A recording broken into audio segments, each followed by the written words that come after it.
Isa ang kalsada sa mga lugar kung saan madalas nangyayari ang medical emergencies. Kaya mahalaga ang pagkakaroon ng first aid kit sa loob ng inyong behikulo. Napakahalaga ng first aid kit dahil yan ang unang-unang makakapagbigay ng relief doon sa motorist or sa rider na naaksidente. Kaya first aid kit is essential na sa panahon, lalo na kung ikaw ay bumabiyahe araw-araw.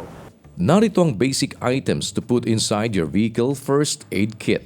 Dapat na meron tayo na first aid kit sa ating mga sasakyan, sa motorsiklo man or sa four wheels, ay una, yung pang-control ng bleeding.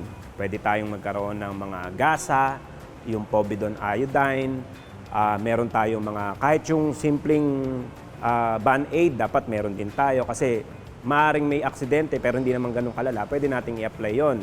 At magkaroon din tayo ng mga tinatawag na triangular bandage, yung tinatawag na thumb splint na para if magkaroon ng injury ang pasyente, magkaroon ng dislocation or magkaroon ng fracture, meron tayong ipang susupport or dun sa injured part ng isang motorist na naaksidente.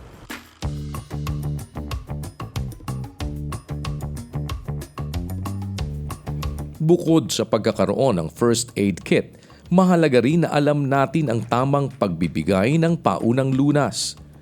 Essential din ang pagkakaroon ng Rescue Unit Directory sa mga lugar na lagi mong dinadaanan. At kapag ikaw ay bumabiyahe, isa rin sa dapat tatandaan mo is saan ka lagi nagpupunta. Para yung pagtawag sa rescue unit, alam mo kung saang lugar, merong hotline. Kasi kahit marunong ka sa first aid, pagka kulang ang resources mo, kakailanganin mo pa rin talaga ng tulong ng isang legitimate at isang buong team ng rescue para mas makapagbigay ng paunang lunas.